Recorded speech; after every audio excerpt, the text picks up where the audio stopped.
ટીવી9 પર આપનું સ્વાગત છે। હું છું હાર્દિક મોદી। ખેડૂતોને કેન્દ્ર સરકારે મોટી ભેટ આપી છે। ખરીફ પાક માટે ખાતરોમાં સબસિડી ચાલુ રાખવામાં આવી। ડીએપી અને એનકેપીએસ જેવા ખાતરોમાં સબસિડી ચાલુ રહેશે। સરકાર સબસિડી પાછળ 41,534 કરોડ રૂપિયા ખર્ચશે। ખેડૂતોને ડીએપીની બોરી માત્ર 1,350 રૂપિયામાં મળશે।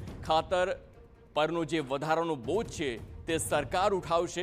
તે પ્રકારે હાલ આ કેન્દ્ર સરકાર તરફથી જે જાહેરાત કરવામાં આવી છે તે ખેડૂતો માટે ખૂબ જ સારા સમાચાર છે, કારણ કે એક તરફ જે પ્રકારે યુદ્ધની સ્થિતિ ચાલતી હતી ને તેમાં ક્યાંક ને ક્યાંક ખાતરની અછત સર્જાઈ હતી, પરંતુ હવે જે પ્રકારે સ્થિતિ દિવસે ને દિવસે સુધરી રહી છે, હવે તેની અસર ખાતર પર અને ખાસ કરીને ખેડૂતોમાં પડી હોય તે જોવા મળ્યું છે। કારણ કે સીધું જ જે પ્રકારનું નિવેદન અને જે પ્રકારની જાહેરાત કેન્દ્ર સરકાર તરફથી થઈ છે તેમાં ખેડૂતો માટે મોટા પ્રમાણમાં ફાયદો જોવા મળી રહ્યો છે, કારણ કે જે ખાતરનો જથ્થો છે તેને લઈને તેની સબસિડી ચાલુ રાખવાની જાહેરાત કરવામાં આવી।